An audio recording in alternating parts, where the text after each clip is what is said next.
These prosperity preachers are balambo me Christianity are follow one bar in Africa. One bar in Africa, and then in Nigeria offer half bar. So if care is not taken any moment from now on again you. Eka kawara our people. Now here we she. And when they giving one chicken chain again how we near one nature millions of naira dwagi because you gave that little. And when they no give it shall be given back. That biblical verse is scriptural interpretation with regards to what the Bible was talking about or anything to do with what is being preached. These guys in the preacher are preaching to us based on the needs of their pockets and the awareness on the caliber of vulnerability and naivety be obtainable in our place, because most people don't want to read to acquire the knowledge that will set them free. So they take advantage of it.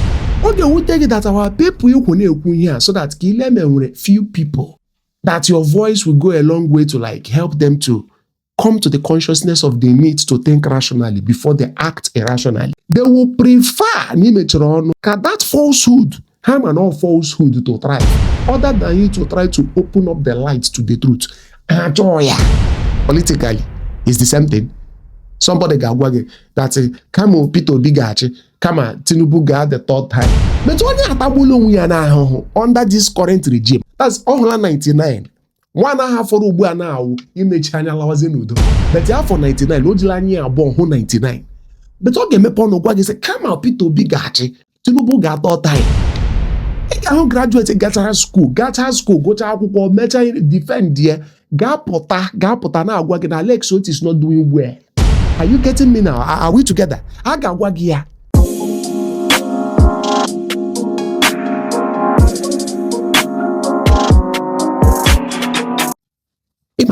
Sometimes each about naga on in my dear Africa.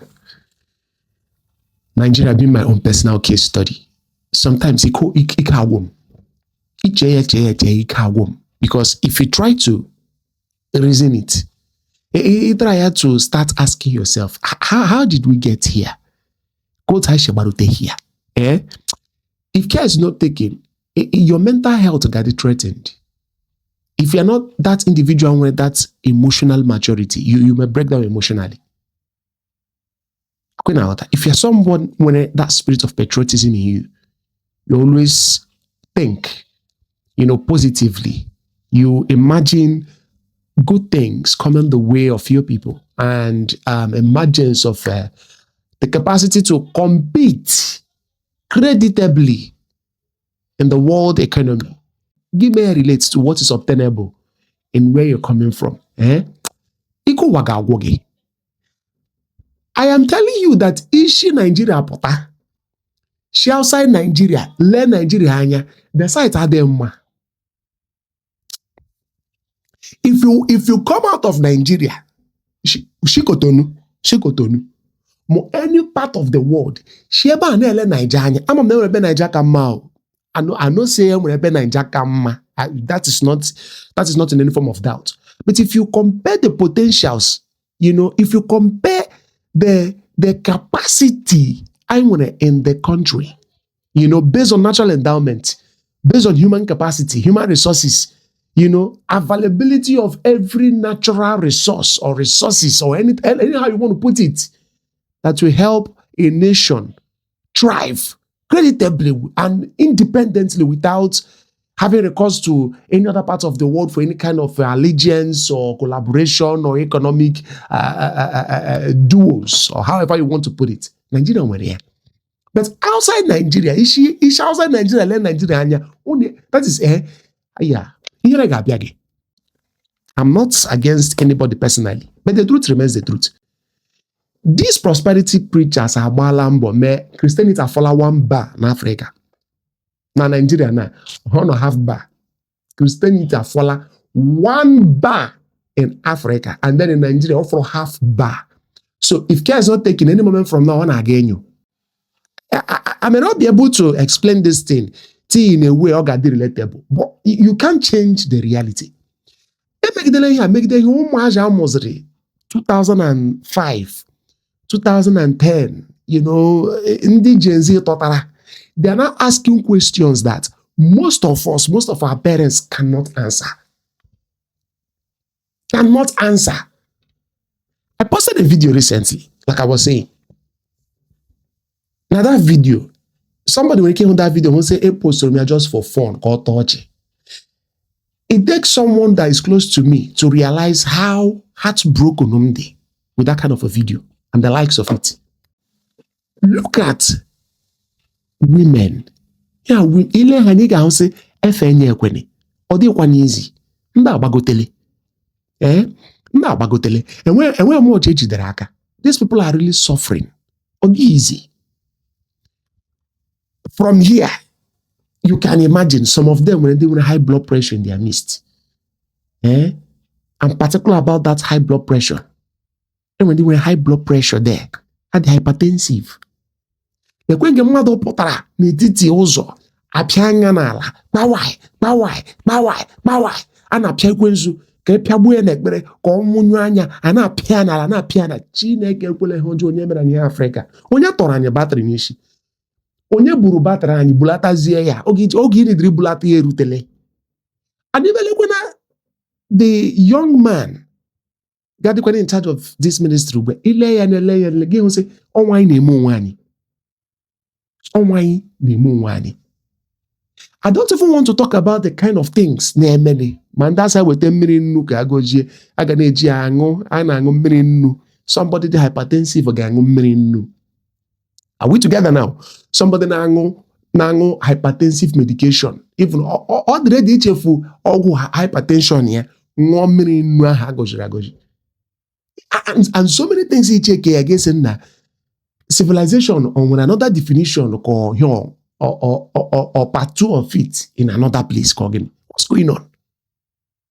And when you try to speak out on some of these things, our people now here we she, and we're giving one chicken chain again how we near and one nature millions of naira dwagi because you gave that little and we're give it shall be given back. That biblical verse is scriptural interpretation with regards to what the Bible was talking about or anything to do with what is being preached. These guys in the preach right now are preaching to us based on the needs of their pockets and their awareness on the caliber of vulnerability and naivety be obtainable in our place because most people don't want to read to acquire the knowledge that will set them free. So they take advantage of it. And when someone like me will now come out to talk about some of these things, how I don't no attack. And okay, we take it that our people here so that few people that your voice will go a long way to like help them to come to the consciousness of the need to think rationally before they act irrationally. They will prefer that falsehood, harm and all falsehood to thrive, other than you to try to open up the light to the truth. And it's a problem. It affects every part of the whole existence of our generation. Let me put it that way. Politically, it's the same thing. Somebody got that come Peter Bigachi, come Tinubu got the third time. But when under this current regime, that's all 99. 1.5 for Ubu now, image Hanya. But for 99, Ojilani born 99. But okay, me pono gwagi say, come out Peter Bigachi, come on Gachi, Tinubu got third time. I graduate Gata school, go to akwụkwọ, mecha defend there, ga-pụta na agwa gị na Alex Oti is not doing well. Agwa gị that Alex Oti is not doing well. Are you getting me now? Are we together? Agwa gị ya. But n'ime bia, Omala said that ihe ọtụ gawashi. But instead of the truth to be heard from the mouth of another person or from another party as the truth, they will try as much as possible to uphold their lie. And if care is not taken, their lie stands. I got on church, I asked Chineke, let me get to Africa. One night, another prophet say, and God showed to me that he has remembered Nigeria. which part of the world ka ọrụ ọrụ? Gwa m the country. Elebe ha arụ ọrụ. Adị ebe ha arụ ọrụ. Ị hụrụ na ya dị serious n'Africa. Ị hụrụ na Nigeria ha nọ n'ime ya, aya dị serious. Aya dị agụrụ abịaba anyị. And ihe o ji agbamara wụ, our capacity to adapt is seconded to none. Our capacity to adapt to any situation that is thrown at us is absolutely unimaginable. So it goes a long way to pass a straight message. And that message is, as if in our generation. But I still crave the indulgence of every single person. That it will appeal to his or her conscience to hear some of these things I know. Let us not deliberately sit down and watch religiosity scatter our society and help us leave nothing for the next generation. Already, in so many parts of Nigeria now, in different places, and when so many people, they go to vocal already on social media. So it is very difficult to preach the gospel today, because before the people to start preaching, ajuala very sensitive.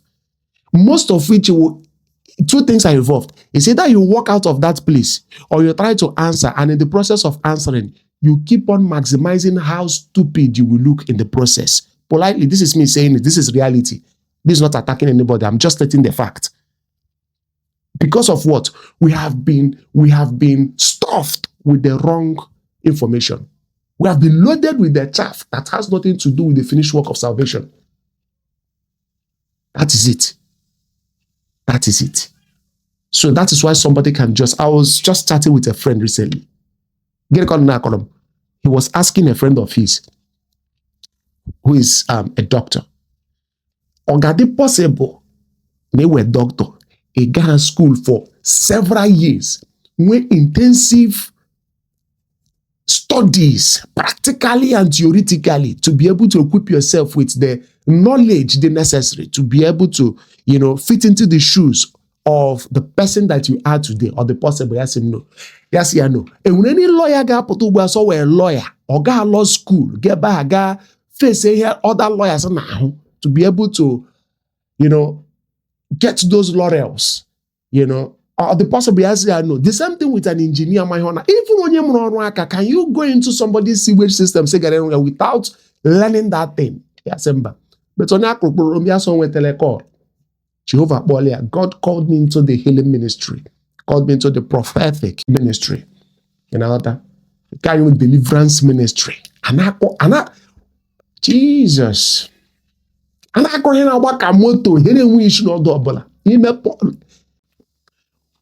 will keep talking. We are speaking not because we want to attack anybody or we want to make you uncomfortable. No. We are speaking as brethren in Christ who are interested in ensuring that the right message of our Heavenly Father is what is being preached. If you want to establish another faith that has nothing to do with salvation, now Jesus Christ, that's okay. But when you mention Jesus and you mention Christianity, the Christian faith, you have caught my attention, because on ideal grounds, we should be brothers. I and those should sit together as brethren, regardless of our own disposition. So when we hear messages put out to the public, and you are reducing the finished work of redemption, you are reducing the event at Calvary, you are reducing the engagement of the birth, the death, and resurrection of our Lord Jesus Christ to if you sow this seed, double honor, money, my destiny helper is going to locate you. The earth will open up her mouth to swallow. Because of this seed of we will make sure that we call your attention to the error you are trying to put out to the public, so that you don't deceive the public. Exactly. So that you don't deceive the public. It is with love, all with love. It's not to defame anybody or to tarnish anybody's image. It is with love. It is with love. Regardless of how it's in a role, This is not the time or era and the lesson the matter. You subject them to levels beneath you so that they won't be able to express themselves. No, gala. I will online wash about the Christian faith. I get me attack. Not the person, but the message. Would debunk it, a debunk wire, and created the impression that this particular message is not what it should be. So that we'll put things right and put things in the right perspective so that we don't orchestrate personally and sit down and watch the fate of eternity. Ruins. There are lots of people that will speak against it, and that is it. The gift of salvation, the promise of eternity with him, is the ultimate prize that any believer should hope in. Because with Christ, we are assured of eternity.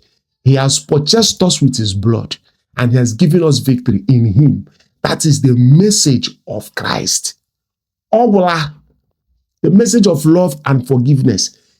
Yeah, me like he know power. He know, can I prophesy here? He know miracle money. And you don't like it, you are free to go ahead and block me. Block delete me from your friend zone. Blacklist here, report so that I do me. But I leave you with a promise. That promise is very soon. The same message that is gingering you up, you're hearing from someone like me, that is urging you to get me blocked. In the midst of Enakakus is a promise. It's a promise. Because this very church of Christ, the gates of hell shall not prevail. Not even prosperity preachers, not even fake prophets, not even fake miracle healers and the rest of them or whoever they are, and close the gate. This rock has been built and nobody can destroy it. The church shall move on. And we shall ensure that its moving on will be in the right direction with the right message. God bless you.